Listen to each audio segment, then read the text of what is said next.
Salut à tous, on se retrouve pour un nouvel épisode de la série Tome 1, série de vidéos où, je le rappelle, bien sûr, il n'est pas question de juger un manga en se basant uniquement sur son premier tome, mais il s'agit tout simplement de lire le premier tome d'une série, et à l'issue de la lecture, de se poser la question, est-ce que ça donne envie de continuer? Est-ce que ça donne envie d'investir dans la suite? Et aujourd'hui, on va s'attaquer au nouveau manga de Keigo Shinzo, j'ai nommé Mauvaise Herbe.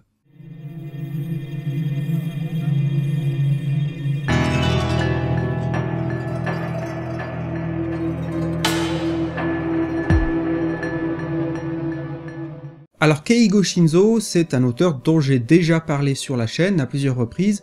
J'avais fait une vidéo sur Tokyo Alien Brothers, j'avais fait une vidéo sur l'auto-école du collège Moriyama, et si vous n'avez pas vu ces vidéos, eh bien je vous mettrai les liens dans les commentaires par exemple. Tout ça pour dire qu'évidemment, Keigo Shinzo est un auteur que j'apprécie particulièrement, et j'étais vraiment impatient de mettre la main sur ce manga. Alors ce premier tome vient tout juste de sortir, au moment où je fais cette vidéo, je crois qu'il est sorti il y a 2 ou 3 jours seulement. Il est sorti chez le Lézard Noir, ce qui était déjà le cas avec ses précédents mangas. Alors avant de vous donner mes points positifs, mes points négatifs et bien sûr d'arriver à une conclusion, un petit synopsis s'impose. Alors ce manga va nous proposer de suivre la vie plus que compliquée d'une adolescente, d'une jeune fille de 16 ans. Effectivement, cette jeune fille a une relation très compliquée, voire violente avec sa mère, et donc c'est une jeune fille qui passe son temps à fuguer, à trouver des plans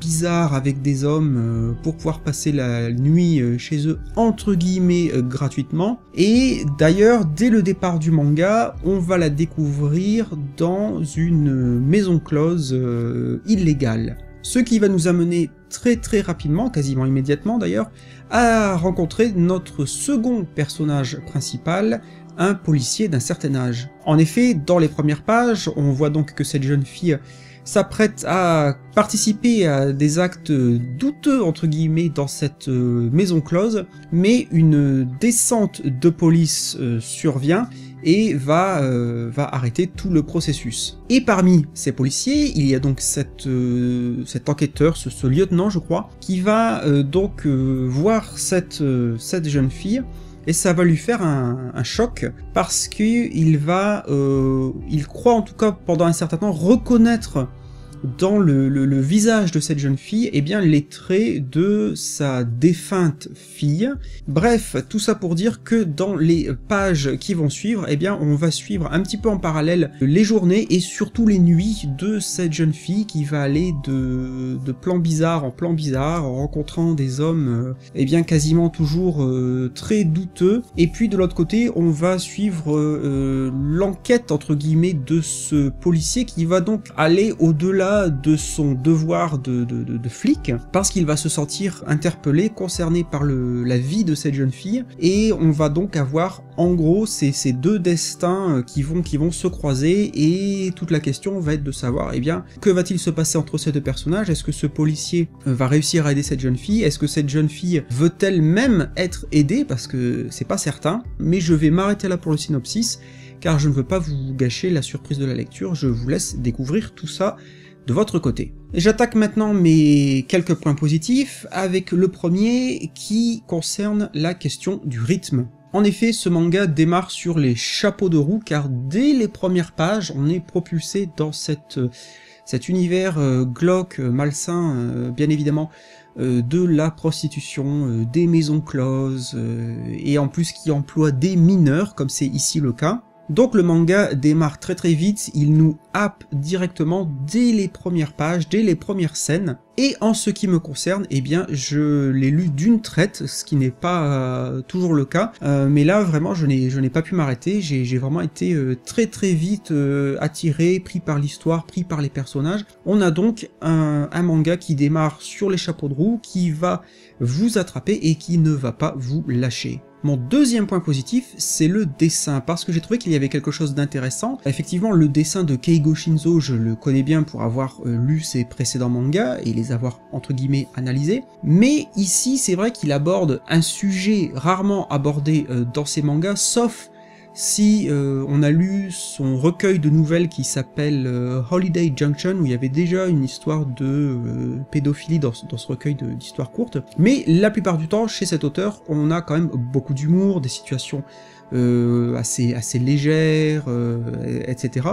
Et là, ici, pas du tout, hein. C'est très très sombre, c'est très sérieux, c'est glauque, c'est malsain, etc. Et donc, on a la combinaison de son dessin qui est plutôt léger, qui n'est pas dur. C'est pas un dessin qui est dur, qui a pas de violence dans les traits de son dessin, hein. Donc c'est un dessin qui est plutôt chaleureux, je dirais, dans l'ensemble. Mais ici, il est utilisé, bien évidemment, pour donner vie à un propos très sombre, très sérieux, et donc j'ai trouvé cette dichotomie entre le visuel et la thématique vraiment intéressante. Mon troisième et dernier point positif, ce sont les personnages. En effet, en tout cas pour ce premier tome, tout le scénario gravite de manière évidente autour de seulement 2 personnages. On a quelques personnages secondaires, mais ils sont vraiment secondaires à l'arrière-plan. Donc on a cette jeune fille de 16 ans qui est torturée, chez qui on imagine vraiment une enfance très douloureuse, violente, etc. Et de l'autre, on a ce flic, chez qui on imagine une vie familiale qui a été détruite suite à un drame qu'il a vécu. On a donc 2 personnages qui sont forts, qui sont un peu des écorchés vifs. Ce sont des personnages, je trouve, qui sont très travaillés, malgré le fait qu'on soit ici, toujours bien sûr dans le tome 1, on en sait déjà pas mal sur ces 2 personnages, et le fait comme ça de limiter justement l'intrigue, le scénario sur uniquement 2 personnages principaux, ça permet vraiment de passer beaucoup de temps avec eux, d'apprendre à les découvrir, et de les rendre, de leur donner vraiment une substance, une densité qui est vraiment très bienvenue. On a envie de savoir d'où ils viennent, qui ils sont vraiment, et bien sûr là où ils vont finir, là où ils vont arriver, au fil des tomes suivants, bien évidemment.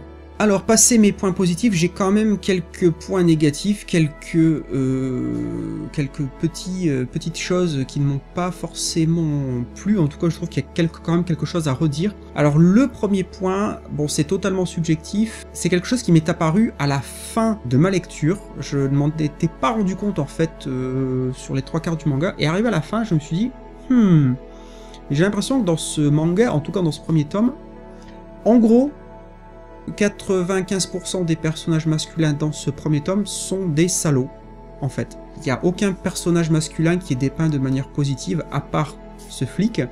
Tous les autres, c'est des pervers sexuels, même d'autres flics, on les verra avoir des comportements très, pas très chevaleresque, n'est-ce pas? Donc ça m'a fait un petit quai vers la fin. J'espère que c'est juste ma façon de voir les choses et que je suis peut-être dans un délire paranoïaque. Je l'espère sincèrement, parce que j'espère que ce manga ne va pas se transformer en une espèce de quête, très actuelle de tous les hommes sont des salauds, etc., etc. Mon deuxième point, entre guillemets, négatif, c'est pas très grave, mais j'ai trouvé que ce premier tome se lisait vite. Il n'y a pas énormément de texte, alors on n'est pas au niveau d'un Shuzo Oshimi, loin de là, mais quand même, dans l'ensemble, j'ai trouvé que c'était pas un tome très verbeux. Il y a plusieurs pages sans texte, donc je crois que j'ai mis peut-être 20 minutes pour le lire, 20-25 minutes je pense, donc j'espère que pour la suite ça va peut-être s'améliorer. Enfin, mon dernier point négatif, c'est que par moments j'ai trouvé qu'il y avait des allégories ou des métaphores, ou des idées que l'auteur voulait faire passer, et il faisait tout ça de manière pas très subtile.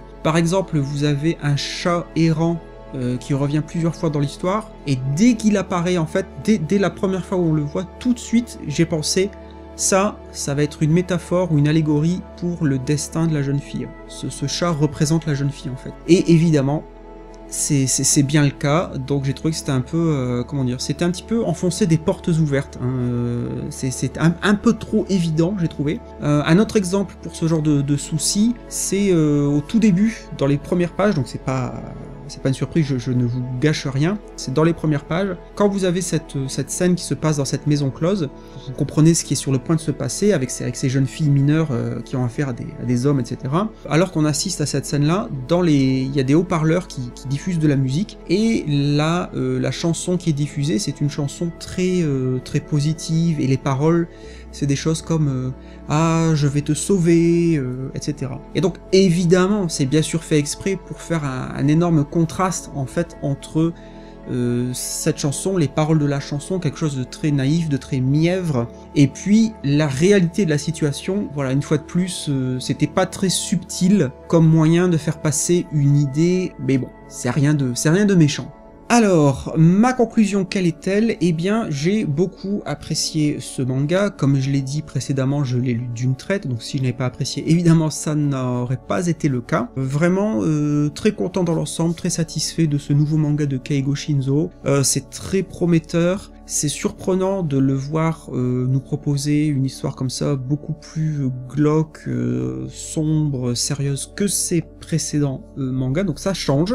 C'est intéressant de voir comme ça quand un auteur change vraiment de registre et va dans quelque chose, comment dire, un domaine dans lequel on ne l'attend pas forcément. Donc c'est une lecture que je vous recommande, et que je vous recommande spécifiquement si vous aimez les histoires à tonalité glauque, un peu malsain, très sérieux, si vous aimez la mise en scène comme ça des bas-fonds de la société japonaise.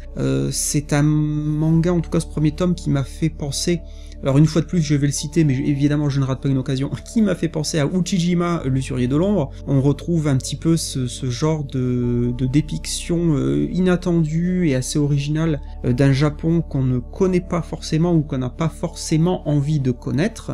Mais je vous conseille vivement donc ce premier tome de Mauvaise Herbe chez Le Lézard Noir.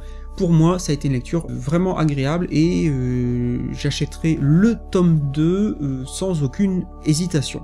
Et bien voilà, c'était mon humble avis et mon tour d'horizon rapide de ce premier tome de Mauvaise Herbe. J'espère que cette vidéo vous aura plu, et surtout j'espère qu'elle vous aura été utile pour vous décider, si vous hésitiez encore, à vous procurer ce premier tome. Comme d'habitude, je vous remercie énormément d'avoir regardé cette vidéo. Vous l'aurez constaté, une fois de plus, je fais une tentative par rapport à la lumière, donc j'essaye toujours des nouveautés, des nouvelles choses. À vous de me dire en commentaire ce que vous en pensez, votre avis est toujours bienvenu. Sur ce, je vais vous laisser à vos lectures, je vous dis à très bientôt pour une nouvelle vidéo sur Oreio Manga, et puis comme d'habitude, d'ici là, n'oubliez pas, qu'est-ce que c'est? Restez curieux.